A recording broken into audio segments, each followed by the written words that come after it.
रचाचारी एक नई दरांती बना रहे हैं। धातु को हथौड़े से पीटकर आकार दिया जाता है और सही आकार और मजबूती लाने के लिए इसे कई बार गर्म और फिर ठंडा किया जाता है। पिछले 40 साल से उन्हें अपनी मशीनों को चालू रखने में मदद की जरूरत रही है। आंच बनाए रखने के लिए उनकी पत्नी को हर रोज कई घंटे धोखनी चलानी पड़ती थी, लेकिन ये काम अब इस छोटे से रेगुलेटर का है। सौर ऊर्जा से चलने वाली मोटर उसी से नियंत्रित होती है। अब हमारे पास सौर मोटर है तो बार बार पत्नी को तकलीफ देने की ज़रूरत नहीं पड़ती। वो थक जाती थीं और शरीर में दर्द होता था। सौर ऊर्जा वाली मशीन ज़्यादा ताकत और स्थिर गति से हवा फूंकती है। इससे अच्छी तपिश मिल जाती है, काम आसान लगता है, ज़्यादा खुशी मिलती है और अपने काम में ज़्यादा मन लगता है। ये लोहार परिवार बेंगलुरु से 20 किलोमीटर दूर दक्षिण में रहता है। उनके पड़ोस में रहने वाले 7,000 लोगों में से अधिकांश लोग नेशनल ग्रिड से जुड़े हैं, लेकिन पूरे देश की तरह यहाँ भी बिजली रोज गुल हो जाती है। कर्नाटक में सेल्को फाउंडेशन बिजली के नियमित सप्लाई पर निर्भर उद्यमियों की मदद को आगे आया है।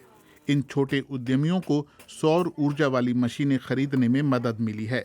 1/3 कीमत सेल्को ने दी है और बाकी रकम माइक्रो लोन के जरिए जुटाई गई।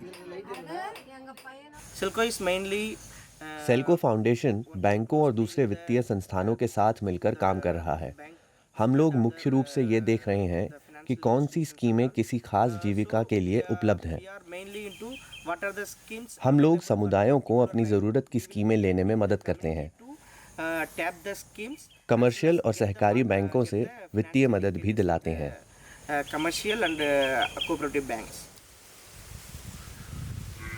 सेल्को कर्नाटक में 3,000 लघु उद्यमियों की मदद कर चुका है।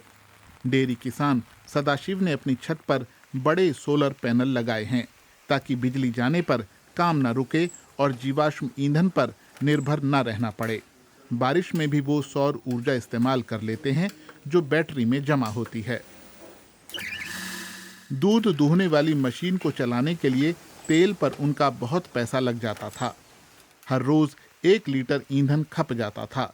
अब ये मशीन सौर ऊर्जा से चलती है तो वो ज्यादा कर्मचारी रख पाए और उनका दूध का उत्पादन भी बढ़ गया है।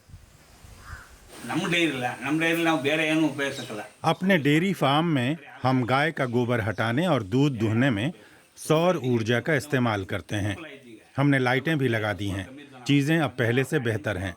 मैंने 2 गायों और 2 बछड़ों से शुरुआत की थी। आज मेरे पास 29 गायें हैं। सब कुछ अच्छा है। उधर बेंगलुरु में रचाचारी अब दरांती बेच रहे हैं। सौर ऊर्जा वाला ब्लोअर लगाने के बाद से उनकी कमाई 30% बढ़ गई है। वो तेजी से अपने औजार बना लेते हैं। उनकी पत्नी बताती हैं कि मुश्किल हालात में परिवार को मदद मिली है।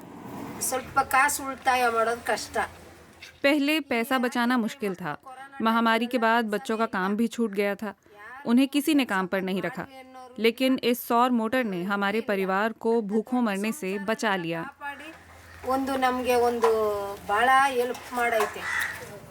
इन विकेंद्रीकृत बिजली प्रणालियों की मदद से छोटे समुदाय और उद्यमी अपनी आजीविका और आय को बेहतर बना सकते हैं। भारत में अपेक्षाकृत साफ ऊर्जा की ओर उठाए जा रहे कदमों में ये अहम भूमिका निभा सकती हैं।